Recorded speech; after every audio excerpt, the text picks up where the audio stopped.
Assalamualaikum warahmatullahi wabarakatuh.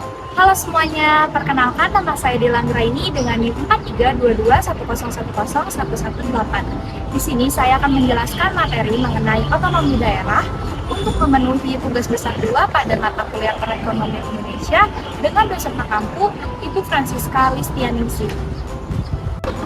Yang pertama ada konsep dan kebijakan pemerintah mengenai otonomi daerah sebagai salah satu percepatan pembangunan di Indonesia.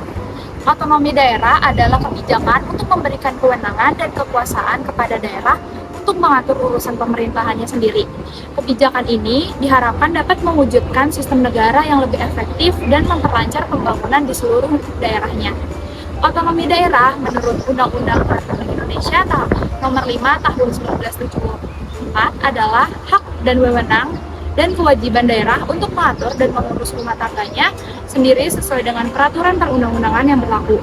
Sedangkan menurut UU RI Nomor 22 Tahun 1999, otonomi daerah adalah kebijakan daerah otonom untuk mengatur dan mengurus kepentingan masyarakat setempat, dan menurut prakarsa sendiri berdasarkan aspirasi masyarakat sesuai dengan peraturan perundang-undangan.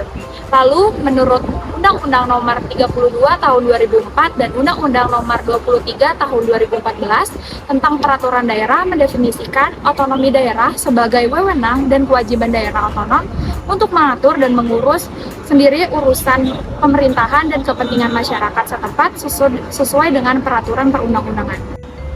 Otonomi daerah bertujuan untuk meningkatkan kesejahteraan, pelayanan, demokrasi, keadilan, dan pemerataan di daerah. Otonomi daerah juga bertujuan untuk mengembangkan tradisi politik, organisasi, institut, dan sumber daya daerah yang lebih sesuai dengan kultur dan kondisi setempat. Otonomi daerah membutuhkan dukungan dari beberapa pihak seperti pemerintahan pusat, DPRD, masyarakat, mitra kerja daerah.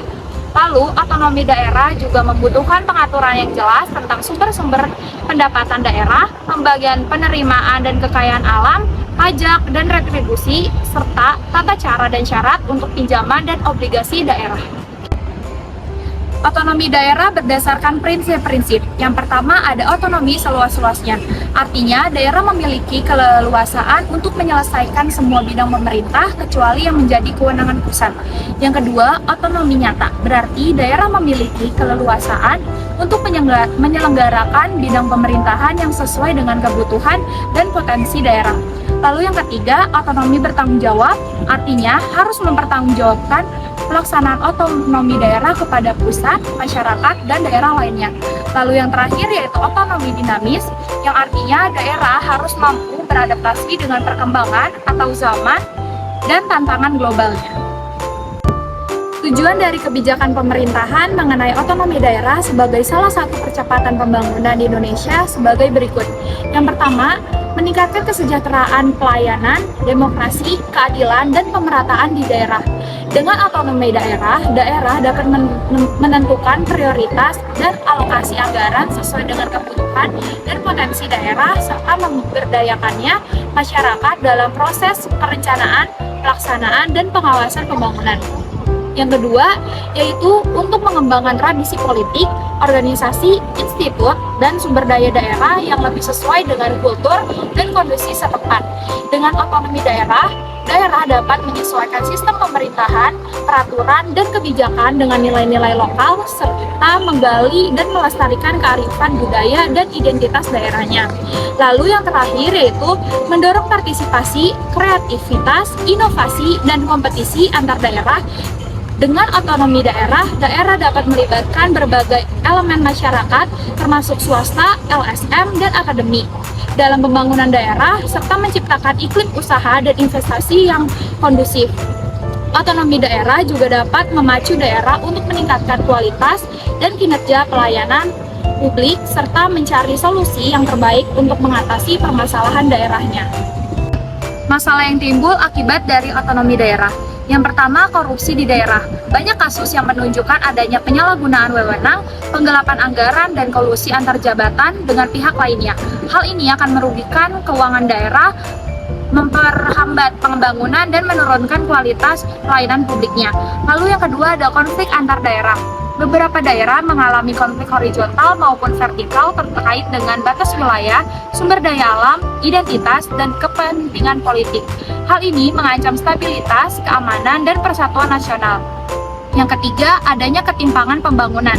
Banyak daerah memiliki kemampuan keuangan, sumber daya, dan potensi yang lebih besar daripada daerah lain.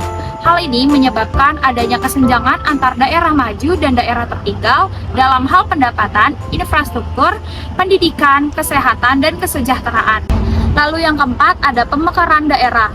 Banyak daerah yang mengajukan permohonan pemekaran menjadi daerah otonom baru dengan berbagai alasan. Kebijakan yang dilakukan oleh pemerintah pusat guna mengatasi masalah. Yang pertama, meningkatkan pengawasan, pencegahan, dan penindakan terhadap korupsi di daerah dengan melibatkan aparat penegak hukum, komisi anti korupsi, dan masyarakat sipil. Yang kedua, menyelesaikan konflik antar daerah dengan cara dialog, mediasi, pengadilan, dan dengan mengedepankan prinsip musyawarah, mufakat, dan keadilan. Yang ketiga, meningkatkan pemerataan pembangunan dengan cara mengalokasikan dana perimbangan, memberikan insentif dan bantuan, serta mendorong kerjasama antar daerah.